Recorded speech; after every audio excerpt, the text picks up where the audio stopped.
सभी पैनल्स को अलग-अलग व्यूज़ में चेक करने के बाद, अलग-अलग रूप से कस्टमाइज़ करने के बाद, अब हम चलते हैं अपने अगले प्रॉपर्टी की तरफ, अगले स्टेप की तरफ। इसमें हम अपने पैनल्स के बारे में देखेंगे कि हम किस तरह से उसे अपने हिसाब से अरेंज कर सकते हैं। यानी कि अगर मैं इस मेन्यू को या इन टैब्स को अपने हिसाब से अरेंज करना चाहता हूँ, अपना एक अलग वर्कस्पेस बनाना चाहता हूँ, तो मैं उसे किस तरह से कर पाऊँगा?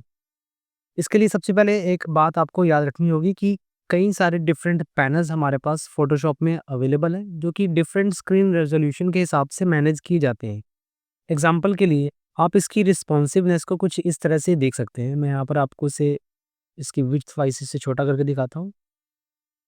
ये जो आपके पैनल्स हैं, ये कुछ इस तरह से एडजस्ट होने शुरू हो जाएँगे। जिस हिसाब से स्क्रीन की विड्थ होगी या उसकी हाइट होगी, उस हिसाब से ये पैनल्स एडजस्ट होते चले जाएँगे। तो सबसे पहले हम यहाँ पर देखते हैं कि हमारे पास कितने तरह के पैनल्स अवेलेबल हैं। आप हम इन चीज़ों को फ़ोटोशॉप में हम इन ऑप्शंस को पैनल्स कहते हैं। इन पैनल्स को देखने के लिए हम विंडोज़ टैब में जाएँगे और यहाँ पर आप देख सकते हैं कि 3D related settings, action related, adjustment, brush related और एक्टर और कैरेक्टर स्टाइल रिलेटेड सेटिंग्स यहाँ पर, टैब्स यहाँ पर आप देख सकते हैं। इन पैनल्स में से मैं इसे ऑन करता हूँ कैरेक्टर्स को। कैरेक्टर्स को जब आपने क्लिक किया तो आप देख रहे होंगे कि कैरेक्टर्स के साथ पैराग्राफ भी ऑटोमेटिकली ओपन हो गया है। ऐसा इसलिए क्योंकि फ़ोटोशॉप के कई पैनल्स एक दूसरे से जॉइंट होते हैं। यानी कि अगर आप पैराग्राफ को टिक करते हैं तो कैरेक्टर ऑटोमेटिकली विजिबल होना शुरू हो जाता है। विंडोज़ में इसी तरह हम इन्फॉर्मेशन के टैब को अगर ओपन करते हैं, इन्फॉर्मेशन के पैनल को अगर ओपन करते हैं तो आपके पास ऑटोमेटिकली प्रॉपर्टीज़ का जो ऑप्शन होगा, जो पैनल होगा वो ओपन हो जाएगा। इस ऑप्शन को आप देख सकते हैं और इसे अपने अकॉर्डिंग भी ड्रैग कर सकते हैं। मैं इसे राइट पे ड्रैग करता हूँ। इन्फॉर्मेशन में आप इस डॉक्यूमेंट रिलेटेड इन्फॉर्मेशन और प्रॉपर्टीज़ में इस डॉक्यूमेंट रिलेटेड प्रॉपर्टीज़, विड्थ और हाइट यहाँ पर देख सकते हैं। अगर मैं इन पैनल्स को क्लोज़ करना चाहता हूँ, मिनिमाइज़ करना चाहता हूँ, तो मैं इस आइकन पर क्लिक करके इसे क्लोज़ कर लेता हूँ।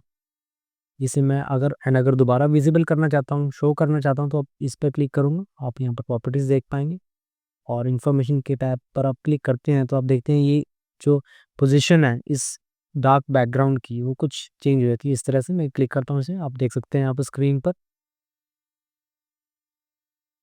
इसी तरह से आप इसे ड्रैग भी कर सकते हैं, यानी कि अगर आप इन्फॉर्मेशन और प्रॉपर्टीज़ दोनों को अलग-अलग सेपरेट करना चाहते हैं, तो आप इनमें से किसी एक पर क्लिक करें, लेफ़्ट क्लिक करके रखें।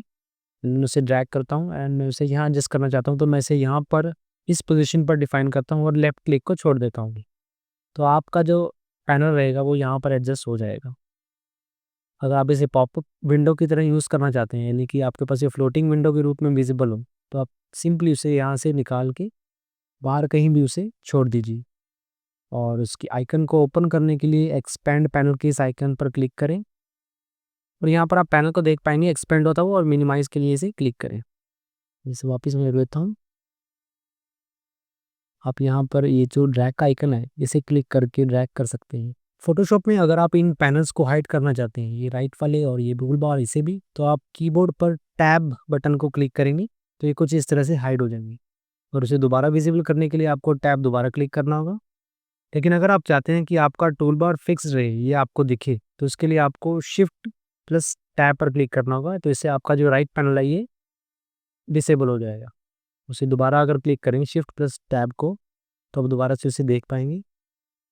अगर आप टैब पर क्लिक करते हैं, आपके जो आइकन्स हैं ये विज़िबल होने बंद हो गए हैं, यानी कि ऑफ कर दिए गए हैं और लेफ्ट पर अगर आप होवर करते हैं तो आपको टूल बार दिखेगा और राइट पर अगर आप होवर करते हैं तो आपको राइट रिलेटेड पैनल्स दिखने शुरू हो जाएँगे। मैं इसे रीसेट करता हूँ टैब दोबारा क्लिक करके। अब चलते हैं इसके वर्कस्पेस की ओर, यानी कि अब हम देखते हैं कि अगर आप एडजस्टमेंट के इस पैनल को इस तरह पॉपअप करते हैं, लाइब्रेरीज़ को या चैनल्स को आप किसी भी तरीके से मैनेज करें अपने अकॉर्डिंगली और अगर आप चाहते हैं कि ये जो वर्कस्पेस आपने जैसा पहले था वैसा ही हो जाए, तो इसके लिए आपको क्या करना होगा, यहाँ पर इस बटन पर क्लिक करना होगा, एसेंशियल्स ये रीसेट का बटन है यहाँ पर।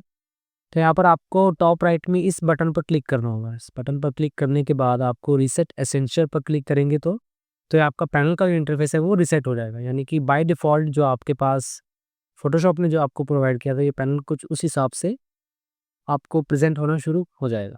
तो ये थी हमारे पास अलग-अलग पैनल्स को अरेंज करने के डिफ़रेंट तरीके। तो इस वीडियो में हमने देखा कि हम किस तरह से पैनल्स को अपने अकॉर्डिंगली अरेंज कर सकते हैं। आगे की वीडियो में हम ये देखेंगे कि हम किस तरह से अपने वर्कस्पेस को सेव कर सकते हैं।